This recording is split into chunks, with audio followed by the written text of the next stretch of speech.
Welcome to the Circle Star Firearms and Outdoors podcast, your home for the latest products and news in the shooting sports, hunting, and the great outdoors.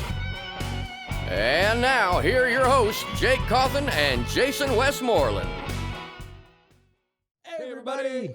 Jake and Jason. Is this like a jinx thing? It is. You owe me a Coke. Oh, man. Live here from Circle Star Firearms and Outdoors. Another wonderful podcast. I hope your world's going well wherever you're listening to us in, whether it's car or work or maybe on side of a mountain that you downloaded us and wanted something to listen to while you're staring at elk. I hope that scenario is happening. I hope so. Yeah. Or you're stuck in traffic and just hating life right now. You can listen to us. We're, Why would you double down on hating double life? down on hating life. God. It's like, not only am I stuck in Houston traffic, but I'm listening to these No, they can listen to it and jackwagons. be like, well, at least I'm not those guys. Oh, it's true. Like someone's got to be the bottom. And I'm happy to be it for you guys. Yep. I've always heard you're a bottom. Oh. Anyways, we are Jake and Jason, and this is Circle Star. And thank you for listening very much. We appreciate it. Yes, sir. We get, I guess, proliferate, whatever the word is. People find out about us by word of mouth. So we appreciate you guys because the show's growing. So obviously people are doing it.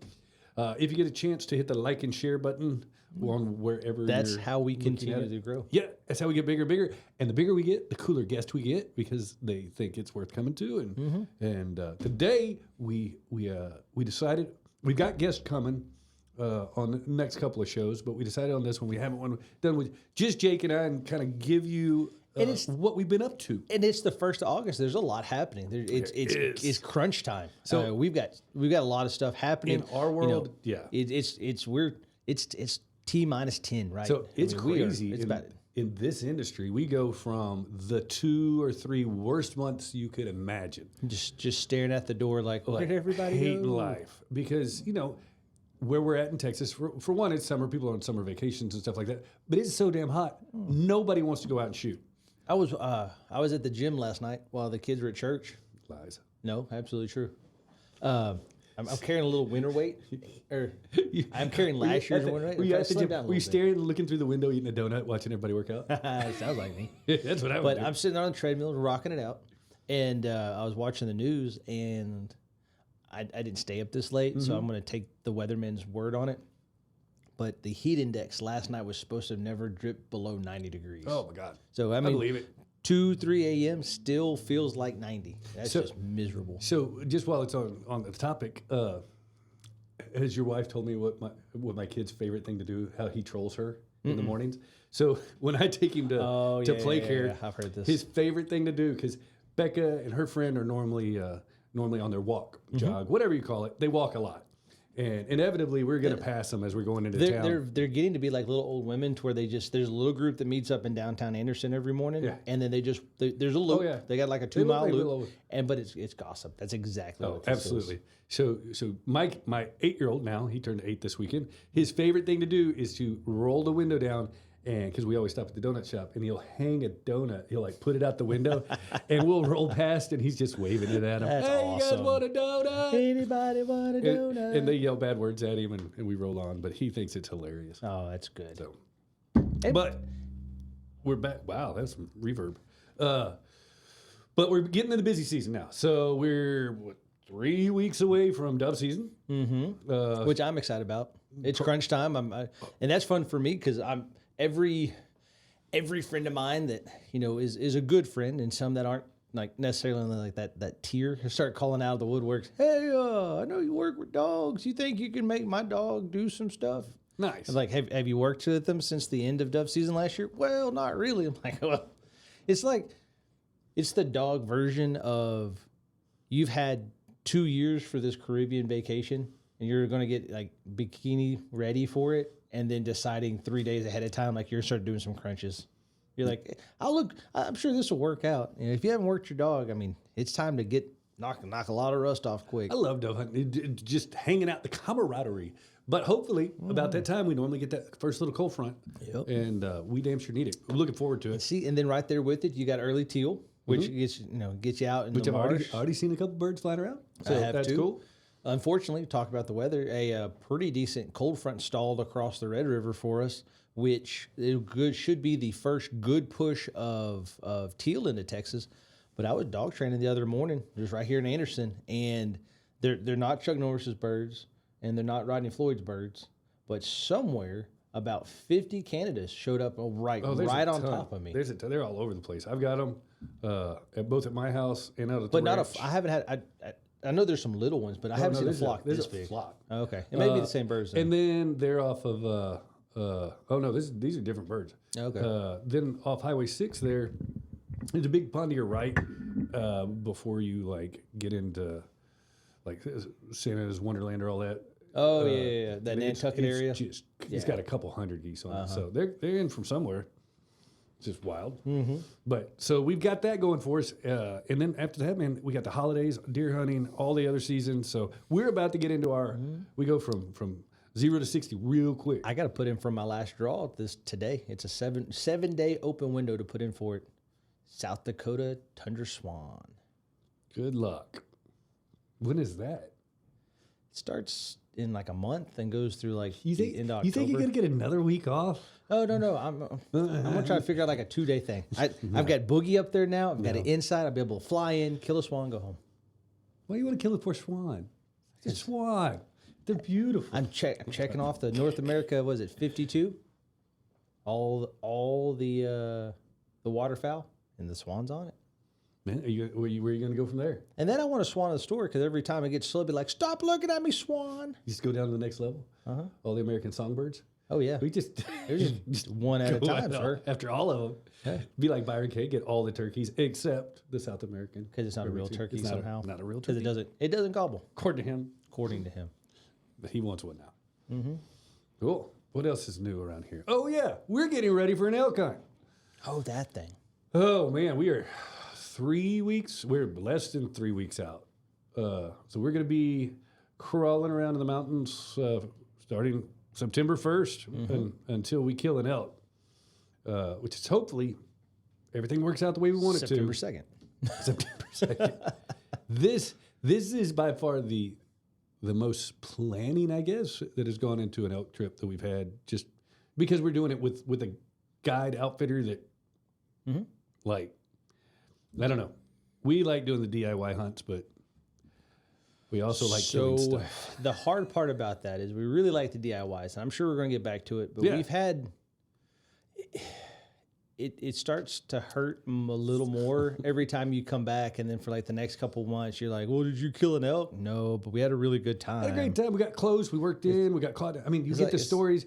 We got caught in a blizzard, Oh, or yeah. or But it's Jake almost died on the side of a mountain, or oh yeah, you got those, but at the same time, you'd like something to show for it. yeah, it's, Other than at some point you want to be a scars. bride, not a bridesmaid. Yeah, yeah. So, and every time we've ever gone with a guide, we've learned a little bit. This one does it a little different. So we're actually, going to have the camp and everything already set up for us, which would be nice. They got pack horses, the whole thing, so it's a different way to get in. You've definitely got a really high success rate on great bulls. So I'm excited. I'm always excited. It's elk hunting. Who doesn't get excited about elk hunting? But I'm excited. First week of archery, so potentially really hot. I looked at the averages where we're going. We're about an hour outside of Durango, and it is the average is mid 30s at night, and then right like upper 60s to about 70 during the day. So, Can I just live there full time? oh, man, Gosh, it that sounds. awesome. But the nice thing about the guide, a big reason why, because we booked with him at Dallas Safari Club this last year, or I guess whatever, and everyone. You have different setups, right? They're like, guys, like, yeah, well, we'll go out and, we have success, and they'll show you like their trophy photo, like, hey, look at this big one, look at that one. Yeah. And you don't necessarily, everyone talks about success rates. They're going to go, well, we had 10 hunters and we killed of those, we had 4 guys take a shot at a bull and they each killed a bull, or 3 of the 4 guys killed a bull because they took a shot. Well, what they don't tell you is that, maybe we had 20 guys booked and only 4 shooters got a bull. So they can kind of skew the numbers a little in their We've favor. seen that a lot with a lot of different guides. And so for us, we said, okay, how many of your hunters had a shot opportunity, right? Are you at a 50%, a 40%? And he's like, In bow season, we're pushing 80%. So 8 out of 10 will have an opportunity to go full draw on a decent bull. Because it's bow hunting, right? It's hunting. They're wild animals. It's a mountain. You're hoping to time the migration and the animals get there and all that. So he goes, I can't guarantee you're not going to. I can't say you're going to shoot a 400 or a 300 or it could be anything in between. But most importantly, I can guarantee you're going to go to full draw on something. He said you will have an opportunity now, whether you vapor lock, which is a thing that happens. I've seen it happen to some really experienced hunters where they have just a monster walk out at like 5 yards and they just turn into a mannequin. Mm-hmm. And it's easy to knock them, but if you haven't been in that situation, like where a bugle like reverberates through your body. Oh, it's the most intense thing in the world. And I've done I've been there for some really high adrenaline, like stupid things, and that's up there with some of them. Oh yeah, absolutely. I mean, it's a rush. Mm-hmm. It's wild. Multiply all the stupid things you've ever done and the way they've made you feel, and it's more intense than that. So speaking of that hunt, are you doing? So we went last year, and there's podcasts from last year getting ready for it. We went rifle hunting last year. We went bow hunting the year before.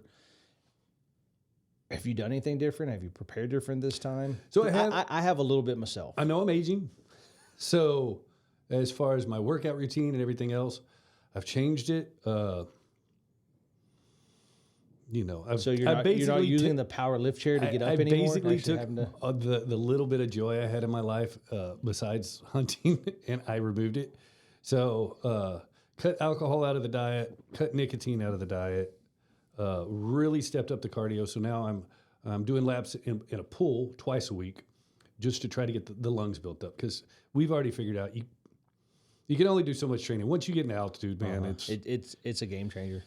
It doesn't matter. We can spend 5 nights a week in a gym and just think that, I have an oxygen deprivation mask, and I'm like, dude, I'm there. And then as soon as you hit that, you're like, what have I been wasting all my time doing? So, so this year, really focuses on building the lung capacity with swimming, doing cardio, more and more cardio.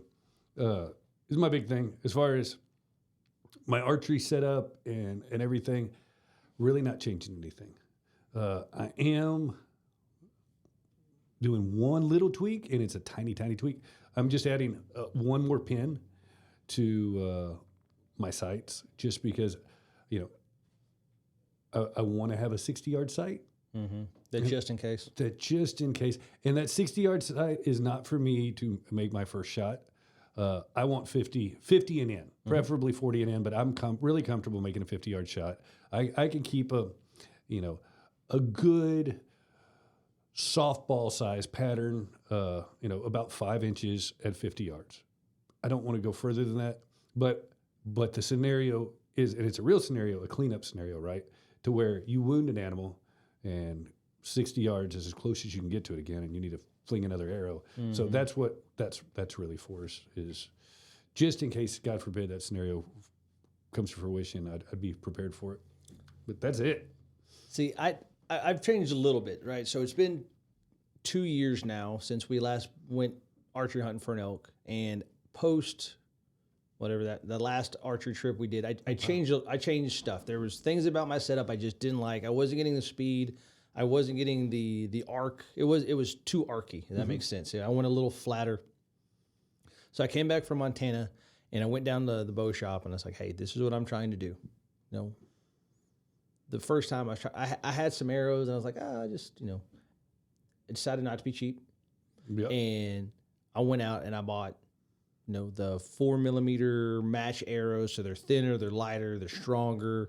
Like we changed up the fletchings. I changed from a blazer vane to just a regular vane.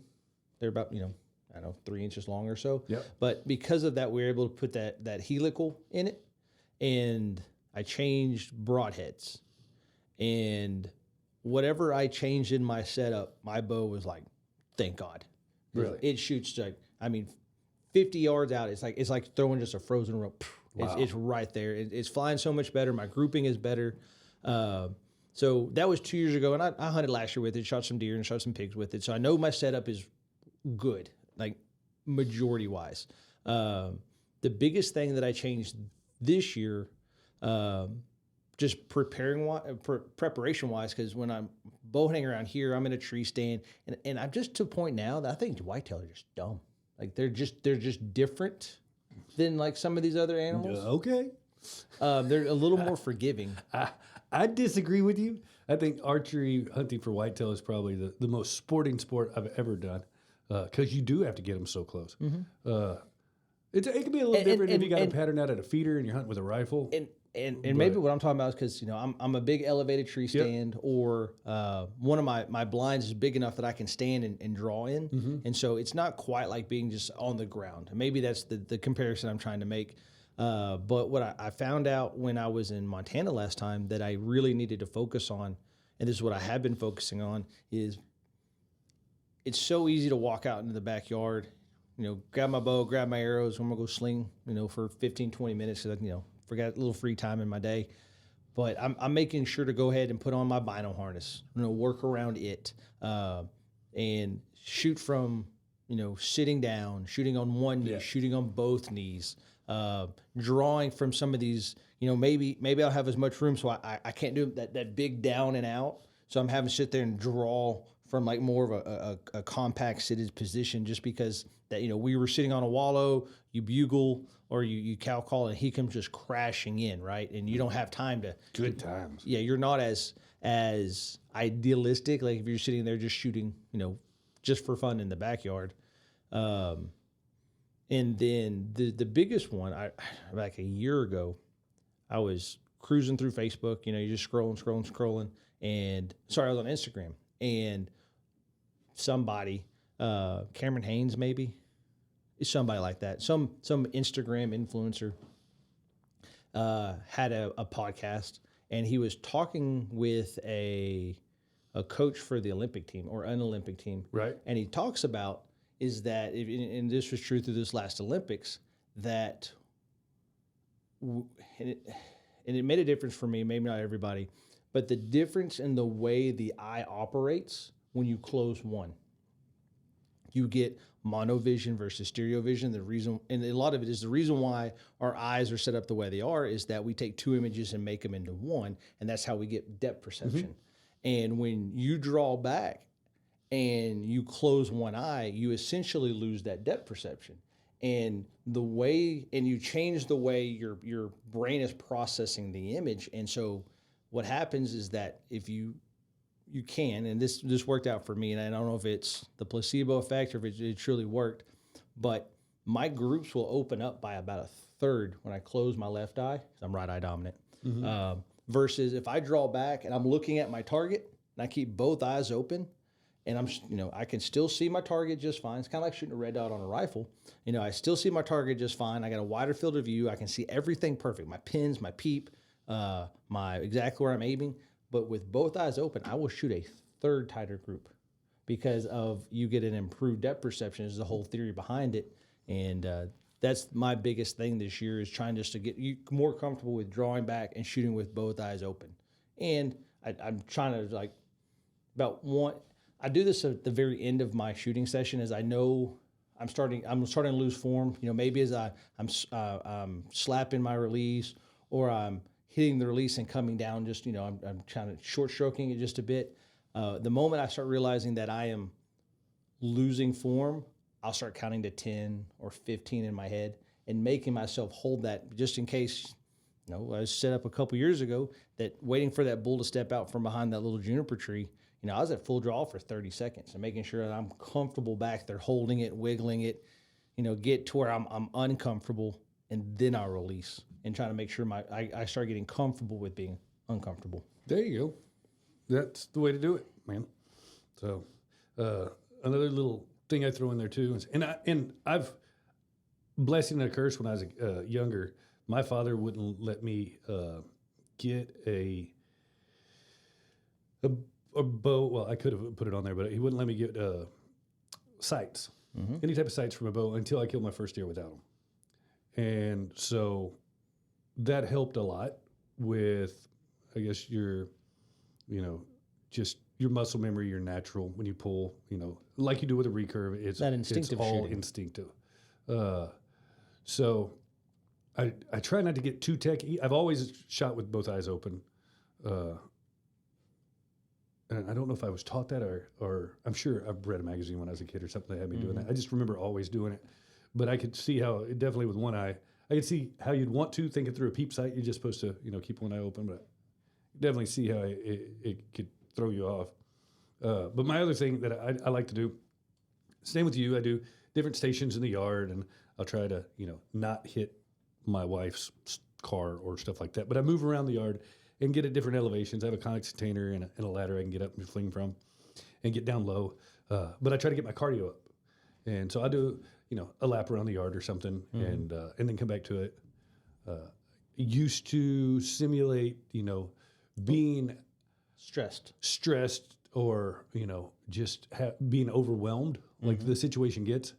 I used to simulate that with alcohol, but now that I've taken it out of my diet, but it's still fun, or practicing still fun, but now I've got to come up with like running around the house to get that same level of stress. So yeah, I know it's fun. It's going to pay off. This is going to be the year. I know we've said that maybe once or twice or for the last 4 years. But I have faith in us this time. I do too. 100%. Can't not do it. I'm excited. It's going to be a blast. And then my family and I, we're going to continue our family. This is going to be our late summer vacation. So we're going to hop around Colorado and go to Utah and Dinosaur State Park and all that. So our national park, Dinosaur Valley, isn't that it?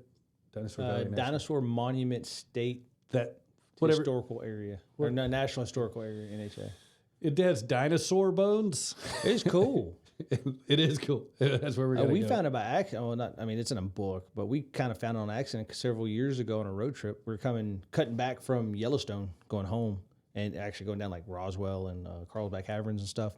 And what it was is that I guess at some point a big flood, mudslide, something happened, and there was all these dinosaurs that were drinking at what was an old creek, and they all got trapped in the mud, and all of them turned into fossils. And there's 120 something like this, basically the side of this hill where the mud just instantly buried them. See, I thought it was from different, over decades where they got caught in, and it was different I thought it was levels. I don't know, but I'll do some research when I get there. Yeah. I'll pay more attention to the signs. Y'all gonna spend a little more time than we did last time? Because last time we drove by just to piss my wife off. Yeah, I mean, I got an 8-year-old who's super into dinosaurs, so which I'm not gonna lie, they're pretty cool. There's still a lot of them out there. If you we did Dinosaurs? bones. Oh, It'd be cool if there was dinosaurs. I know. That's what we'd be talking about hunting right now. Yeah, they're trying to do the woolly mammoth. But we did one of the ranger-led tours when I went there the first time, and he'll walk you around, and there's sure enough, there's fossils all outside like the main building. We can't drop this topic. I would sell my house and live in a tent the rest of my life if you would drop me off in Jurassic Park with a bow. That's next level. It would be something. Be all right. I'm down. You kill an elk. Ooh, wow. You kill a velociraptor There you go. with a broadhead. Shit. Yeah. And you're not just killing one, you got to kill like 3. Yeah, 'cause because they're there's the clever girl. They run in packs. That's right. Man, They'll get you. I'm down. Well, hey, before we hop into go any further, we need to take a minute. Ooh, this is the first time doing this. We're gonna say, and now a quick word from our sponsor. Should we just pause, or what do we do? I think we pause. I wonder if there's a way I could get in the videos to be like, here. Pause. Okay. Well, either way, no matter how we made that work, whether right or wrong. And we're back. Most of the podcasts that I listen to, they'll just keep talking, and whoever does their editing, he just cuts it off. Oh yeah, you haven't listened to the last couple. Kenny got you good. Just chops it in. He got you good on one. It was pretty funny on the Axis hunt. No, I didn't.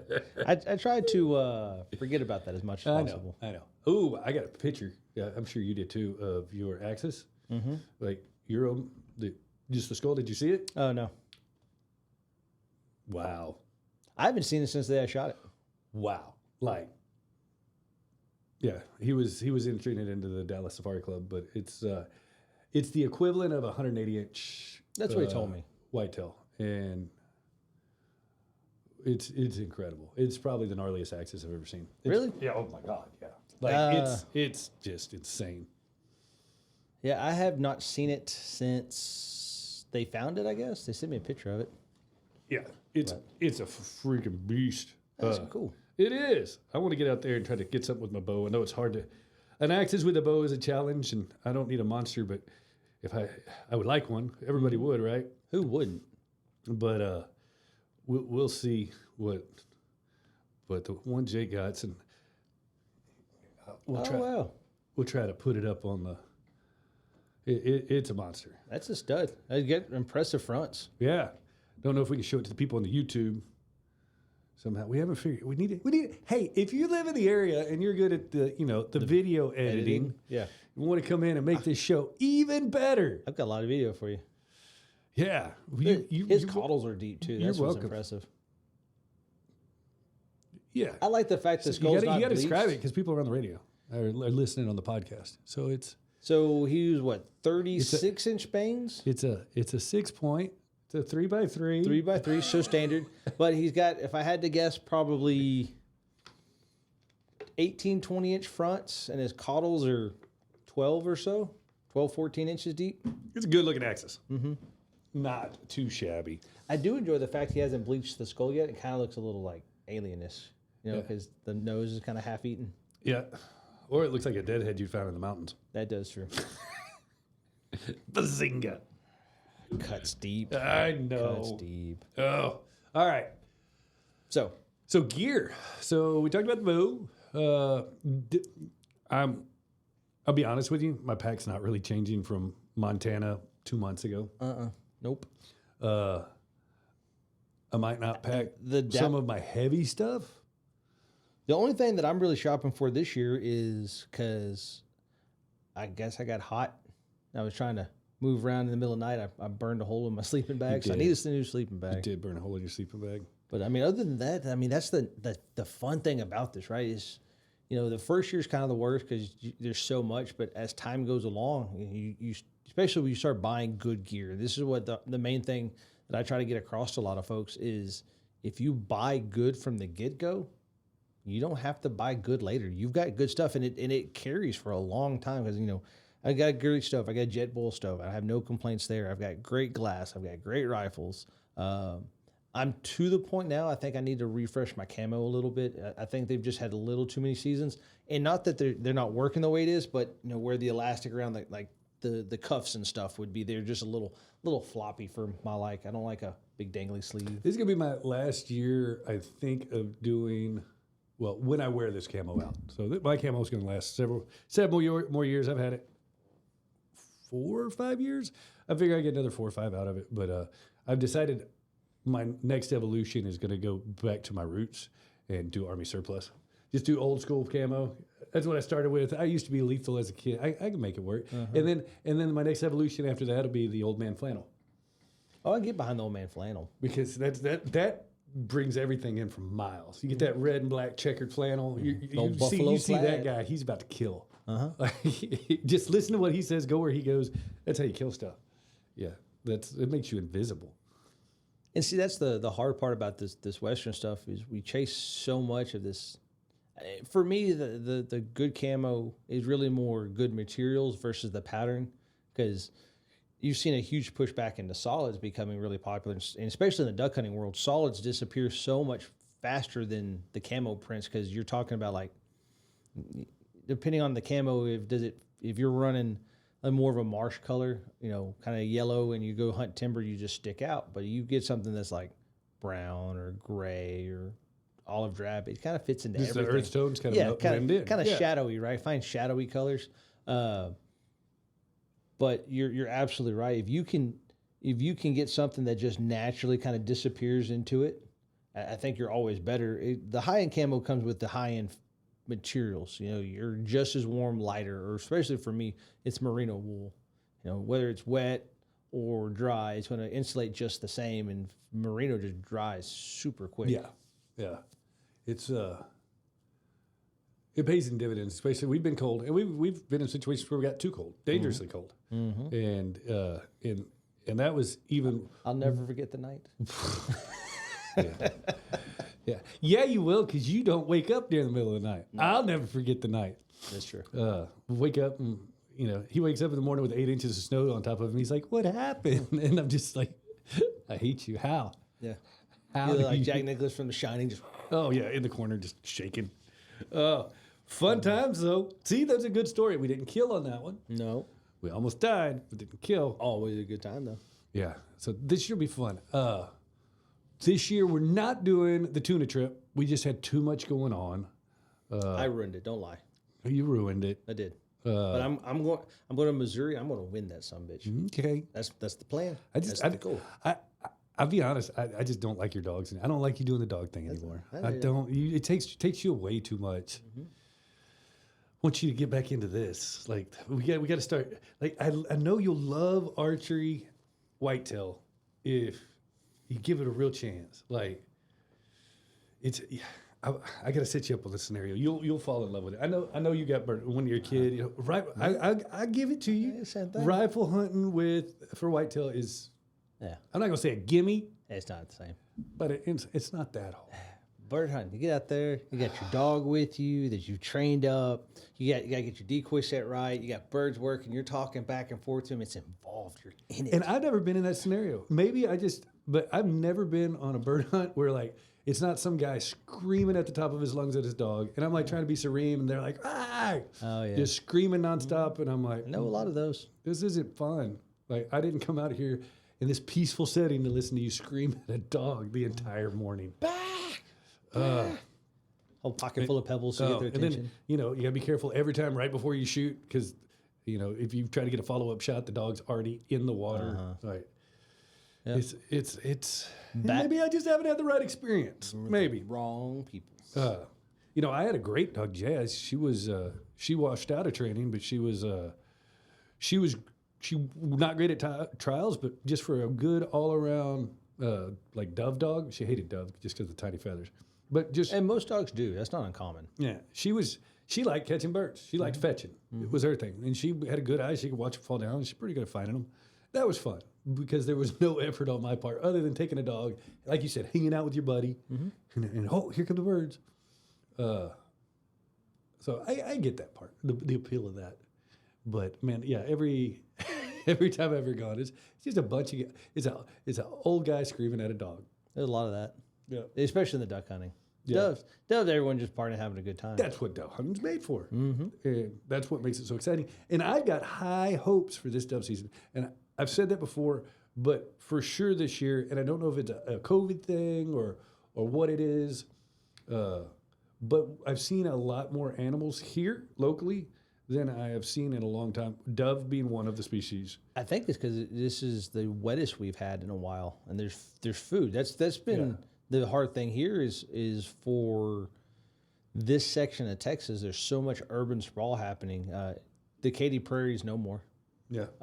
Yeah. The marshes, the grasses, you're running, and this is not just Southeast Texas. This is nationwide. Is you've got granddads and dads that are passing on or getting out of it. And, the kids don't want to. They watch 3 generations before them just work the land and how hard it is, and they're like, I don't want none of this crap. So they're seeing millions of dollars in land value, and they're like, oh, Yep. why Developed. why do I want to struggle to be a peanut farmer or corn or whatever it is when I can just sell out to this developer that's paying obnoxious money, and then I'm set for generations. And without the food source and without habitat, especially with the birds for where we're at, there's nothing there anymore. Yeah. It's getting harder and harder, and that's why you're seeing flyway shift. Here, this used to be all agricultural around us. And the dove hunting here used to be phenomenal. When I was a kid, back in 19, whatever it was, there was the thick dove here. It was like when we go to Lubbock or South Texas. And, slowly the crops have kind of gone, anything now, people raise hay and that's about it. So all your crops have gone, so that's not a big appeal for them. But this year, I have seen a ton of dove. Earlier than normal. But other species that have had, like around my area, both the cottontail and jackrabbits are out in force. I've seen more roadrunners Everybody's got. I told you we used to call them chaparrals. You're like, that's a tree, and I was like, yeah, what do they call it? I don't know why. Maybe they hang out under that tree. But there's a ton of different names. But roadrunner, everybody knows them as roadrunners. Of course, it's always a good year for snakes around my place. But just a lot of animals that I don't typically see, and we haven't had crap for mosquitoes this year. It's been weird, right? Like I've got a pond right there in my backyard and 0 mosquitoes. Yeah, so Maybe- and the fire ants haven't been too bad. I don't know. Maybe the world's getting right. The calm before, yeah, that's what it feels like. Is the world is getting right, or not? But speaking about dove season, though, there's a lot that I'm excited over with this year. One, just I gained some new access this year. Just a couple different pieces of property, which will allow me to go more than I have in the past, which is big. Just because, personally, I'm not going to drive very far to go dove hunt. I mean, I will for like a weekend, and go to Lubbock or South Texas for a jam up hunt, but just for a morning, no. But going to like the Bairds or something. Exactly. Yeah, that'd be fun. Well, that I locked down Circle 7. Oh, So cool. not like it was a big ask, but still, it's like right there. Yeah. That there is some new shells I'm excited about. Migra is kicked out their dove load, and I've known it existed for several years now because I know their CEO John real well, and I've been on him and on him and on him. Like, hey, this is gonna be awesome. Hey, this is gonna be awesome. You need to do it. It's gonna be awesome. And finally, they got everything figured out this year. And so the hardest part about dove hunting is inevitably you get two types of dove. There are uneducated, which will just kind of lollygag in, and you get to shoot them. Or there's the ones that have made it a year and are running oxygen masks in the stratosphere. They're just sky high. And with dove, you're typically using a lot smaller shot because they're not very big birds. They're thinner bodied. And you had to either choose 7.5 or 8 because you said, hey, I need the spread. I need as much help trying to hit one as possible. Or you went a little heavier because, hey, they're flying higher and I need a little more punch on impact. And inevitably, whatever I had was always the wrong one, right? And so now this year, Migra kicked out their dove load. Now, I already love their duck hunting stuff, but you can get a 6/8 in the 12 gauge, or there's a 7.5, and there's also 7.5 over 9 and 12 and 20 as well. So you get the kind of the best of both worlds when it comes to spread or punch. And so instead of having to worry about, do I have the right thing, you got it. And the best part is I like shooting really heavy dove loads. I'll spend more money for better shells. And they're 1 ounce and 3/8 at like 1,300 feet a second. So they're super heavy, And the price super hot. Isn't that much more than the cheap loads? I mean, shotgun shells just going up across the board, but like if you're looking at, $12 for a box of the inexpensive dove load compared to $18 for the good stuff. $15. And here's my thing about it, right? Because everybody comes in every year to ask about, well, which dove shells should I get? Is there a big difference? There's nothing more I hate, and every dove hunter's had, every bird hunter's had this, where you pull up and you shoot the bird, boom, boom, boom, and all 3 times you get hits and you get feathers. You knock in feathers. You hit them. Yeah, you hit them, but now they're just locked in. They sail off, and they're just going to end up in a tree and die. And you feel hate that, man. You hate it, right? You feel bad for the animal because you don't want it to suffer. So I went to 6s years ago. So when I hit him, I wanted to be stone cold dead. But my thing is, one, because of work, and 2, you're right, I do a lot of the dog stuff. And as we get in the fall and winter time, I trial more than I do during the summer. And so my free time gets smaller. And I don't get to go as often. So I would much rather spend a little more money and buy better shells. So when I know, I want to go home with my 15. I want to shoot at 15 and find 13 or 10 or whatever it is. If I'm going to go, I'm going to shoot the best I can. I'm going to crush them, and I'm going to go pick them up because a few things better than dove poppers. They're good. They are that. They're good. Yeah. I'm looking forward. So we're going to be out of town because opening weekend of dove is opening weekend of elk archery in Colorado. But when we get back, we'll have fun. We'll get all the guys and girls out, and we'll have a big hunt somewhere. I'm sure we can find a place that we can take everybody. I'm excited to go with Frank on the 20th. Their big hunt. Yeah. That's going to be a good time. Yeah. His dad planted, quite a bit. Yeah. So Yeah, that sounds like it's going to be a blast. Well, Literally. and not only that, they're going to do it's a migratory upland combo, because not only they're going to dove hunt, he has a whole pen full of pheasants he's going to kick out, and they're going to hunt. And Doesn't get much more fun than that. Yeah. The Bairds, man, they're awesome people. So, yeah. So, hunt season's going to be off to a good start. I've got a decent buck coming under my feeder. Of course, tons and tons and tons of pigs. I get photos from them all the time. I'm getting to watch. I'm going to do a little work out there tomorrow. I'm going to take your pole saw, got to clean up one tree so I can get my bow stand up in it. But other than that, man, it's shaping up to be a good year. It'd be nice. I know we got a lot of rain this year. It'd be nice if we get a little bit more before everything here just totally dries off. see, that's the fun thing about hunting. It's always optimistic. No matter how bad your last It is. season was, Yep. you're like, this. It's like the Cowboys, right? This is our year, you know. Man. And we've been in a drought, but God, boy, it's bound to be our year this year. You know, I think we're going to have big antlers with all the rain if it continues like it has all season, because I think we're going to have a heavy acorn crop. Downside to heavy acorn crop is where they're not as prone to come to the feeders. No, but that's where hunting gets real, right? You Yeah. usually got to start playing the game. Yeah, and Get where they're at. I'll have one stand on a feeder and then a couple just as soon as I start seeing those rubs and scrapes, I'll start setting up, patterning them, which I'm already starting to do. And at the beginning of every year, I'm going to get them. And it stays like that to the very last day. And there might be a little downtime on the last day of season if I haven't taken what I wanted to where I'm a little frustrated. But it didn't take long to where, man, I just ramp it back up and that optimism hits. And I'm like, Ooh, next how year. weird would this Next season year. be? If it's going to be hot during bow season, but if you're not just getting eaten alive by mosquitoes. Oh, I'd love it. Don't have to. Heck, if I didn't even, Thermacell is just part of your equipment you take out there during archery season. That's black magic. That's the best stuff in the world. It is. I'm hunting a unique stand this year, my main archery stand that I've got set up so far, and I'm excited about it. But it is pretty much right on a creek.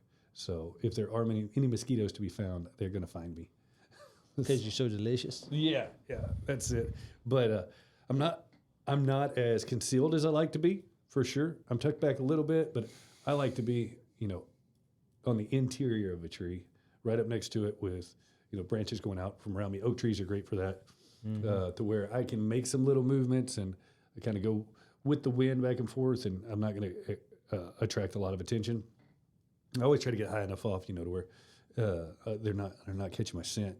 But I don't know. I'm a little bit more exposed, but I have more opportunity from where they're coming from and everything this year. So I'm excited about that. Of course, no matter how you situate your stand, they're always going to come from behind you. Just how it works. Are you the type of guy that do you have like a north and a south stand? Yes. So you can sit, Yeah. you can play the wind that day? Yeah, and I have, I do, and then I'll put, I normally have one, maybe two, because I'm not hunting a huge territory, right? It's it's on a couple hundred acres, but basically it's the timber on just one side of the creek that runs through it that goes up about 10 acres all the way down. So I've legitimately woods wise maybe 100 acres, 50 acres. Yeah, but they're gonna it's cruise more that than creek. Yeah, 80 acres, but they're cruising the creek, right? So I really like, especially, man, I like being in the woods more than anything. I don't really like hunting the edge of a pasture. That's great for rifle hunting and sometimes just for the way they funnel, because wood lines do funnel deer. You have to set up a bow stand there, but I like the feel of being surrounded by in the woods. So, and of course, I always play the wind, the sunlight, take all that into consideration. But and I've got one place I know I'm going to put a little lock-on stand. There's always a little, it's not a waterfall, but it's a little ripple of water that makes a great sound mask.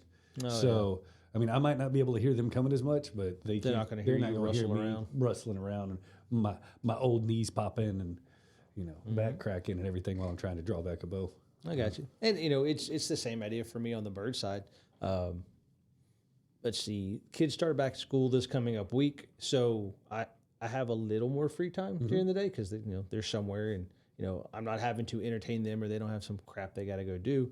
So this will I have a plan this year on at least one day off. I'm gonna go hit a different body of water preseason and start, some GPS points and find some little coves and explore some of the places I hunt a little better.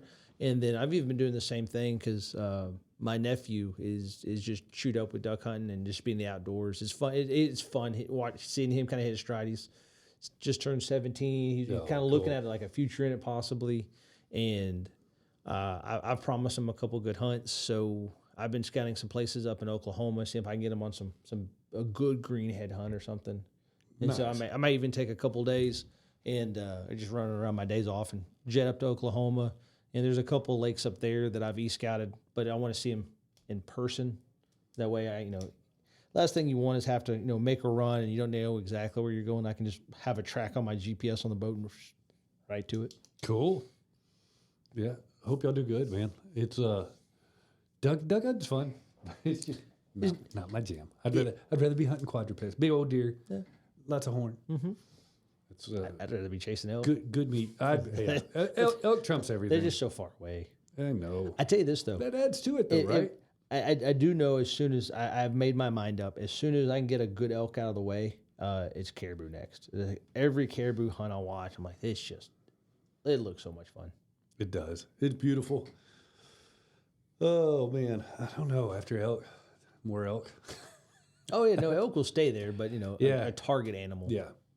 Yeah, a target with mine's a bow. When I was a kid, it used to be want to be a muskox, just because I knew the only way I'm going to get one is in the Arctic Circle, right? Mm-hmm. It's not necessarily that you're getting a muskox; it's where you got to go to get one. You don't see one hang on a wall and you're like, oh, you get that at High Fence? No, you went to the Arctic Circle and you worked your ass off. Yeah, I know. That Siberian brown bear looks pretty damn fun. It does, man. And quite affordable. Comparatively, it is. I wouldn't call it quite affordable. I don't know. I might I might not make it if I started heading that way and going through Russia. I might, want to party in Russia. I'll be here for a minute. Yeah, or Ukraine or somewhere. They look like they know how to have fun. They like the vodka. They do that. Yep. But see, that's going. They called me the machine, and I just want that opportunity. It's there, and see, that's really what I'm looking forward to, right? Because we get past the summer, at least going forward with these podcasts, and especially around the store, is what I'm excited about. Is we get past the summer doldrums. It's not, there's not a whole lot going on now. Everyone's going to come in with the story because they're all out in the woods. They're hunting. They're going. They're doing, and we get a lot more stories to talk about, which is nice. Is that? We don't have to just talk about prep and what we're going to do. We talk about what we did and how we did it. And here's something that y'all need to do. If you're listening to us on the podcast or on YouTube or wherever the heck this is at, we got a little special going this year. So everybody knows in Texas, the hunting license go on sale August 15th for the upcoming season, right? And so we're going to do something a little special this year. That if starting August the 15th and coinciding with license sales, if you come in and get a flat of shotgun shells, because you and I both know, don't lie to ourselves, that you're going to need a whole flat of shells this season. Because if you're going to shoot once, you might as well shoot 3 times.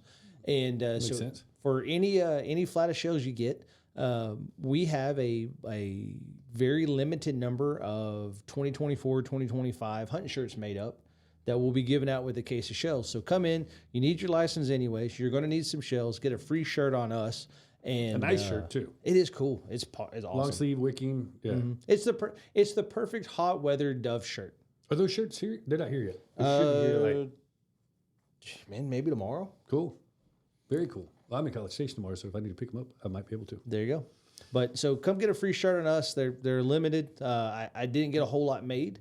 So come early, come quick. Yeah. Otherwise, you may be once they're gone, and especially once they're gone in your size, they're just gone. I'm not doing another run of them.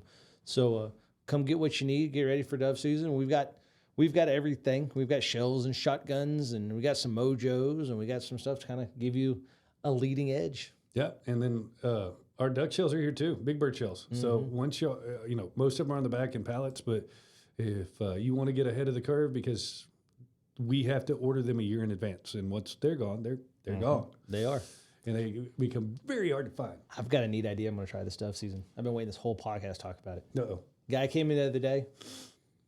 It's apparently so for the folks that do these pigeon shoots. at like a feedlot, this is what they do. They'll go out, and I need to go get a gate because I got to block the cows off my little 5 acres right now. And I'm going to go mow a spot for it. But I'm going to go get a tarp. Oh, yeah. Yeah. And just fill it full of birdseed. Yeah. Oh, okay. So what they're doing, they'll take a tarp. I thought you were doing the water trick. No, there's too much water. But what the pigeon hunters will do is that they'll go put out a tarp, and then they'll just put a couple 100 pounds of bird feed on it and just let all the birds come to it. They get used to it. Several weeks, come. And I heard it too. But where Parks and Wildlife will get a little, red-assed about this is that you're baiting, right? But because you put it on the tarp, you can just pick up the tarp and no seed spills, so there's nothing broadcast, there's nothing out there. But what you're doing is you're getting the birds to associate the tarp with feed. And so then you come out and just put a blank tarp out there, and they'll start coming to the target. And then you shoot them. Don't feel like we should be. There's nothing wrong with this. I did this for a living, sir. There's nothing that violates. No. It might not be anything illegal technically yet until, somebody at Texas Parks and Wildlife hears this episode. They're like, son of a bitch, I knew it. Gotcha. So, gotcha. No, now there's a new law, no tarps. and that'll be thanks to Jake Cawthon. Dude, if no tarps becomes a migratory regulation, I will print that and wear it proudly, sir. I did that. No tarps. That's me right there. Oh. But it's a good thought, the big thing this year everybody's talking about is glitter and salt rock. Uh-huh. So, throw that down on the field. It apparently, and I don't know the legality of it, but I know people on the tickety-tockety are talking a lot about it. Salt you can't. That's already in the code. Yeah. Not sure about glitter. I don't know anything about glitter either. And here's the thing. I'd still Guys, don't leave your wife and go say you're going hunting and come back covered in glitter. Yeah, because That never ends well. not all glitter smells like vanilla. That's where they get you. Your wife. She kills me on glitter and the smell of vanilla. It's a unique smell. It is. It is. Like Awesome. smells like glitter and shame. Glitter and shame. Childhood trauma. Hey, All right. Well, let's wrap this thing up.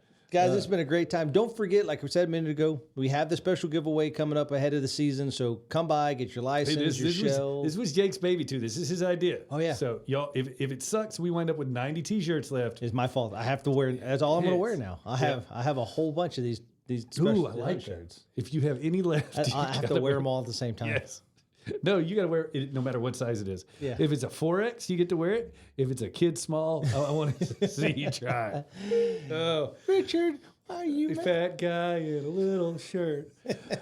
All right, guys. Thank y'all so much for listening. Remember, if you get the opportunity to tell people about us, a podcast, if you enjoy it, tell like, them. share, They might enjoy subscribe. it too. Tell your mom and them.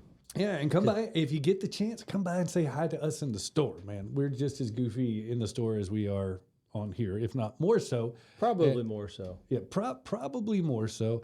And also, if you get the chance, you can go to our website, sign up for the newsletter where we put in all the weekly shenanigans, everything we're up to. We do a lot of demos out here. We have different manufacturers come out. We do car shows, whiskey and cigar night. I was going to say, don't forget. Kinds of stuff. Second Sunday of the month, the one coming up in a couple of days, will be the Cars and Coffee here. And then the 8 to last noon. Friday of the month, which is quickly becoming a good, It's a big deal. big deal, is our whiskey cigar nights. Yep. 5 to 7, the last Friday of the month. Come out, have a good time, drink a little whiskey. We say 5 to 7, but it's like 5 to question mark. It's 5 to when my wife tells me to get in the car. We're leaving my truck. Yeah. That's what the last one was. Yep. It's like, okay, I'm not going to argue with that logic. Nope. So, But they're a great time. good times. Thanks, guys. Y'all have a wonderful week, and we'll see you again here soon. Bye, everybody. Bye.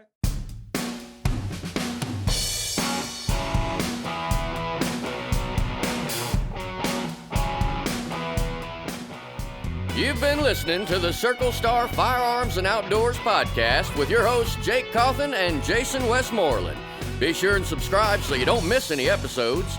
New episodes drop every Monday and catch up in between episodes on the Circle Star Minute every Friday. For more information, visit CircleStarFirearms.com, or better yet, come see our great new store at 6320 Highway 90 in Anderson, Texas. Until next time, Safe shooting, folks.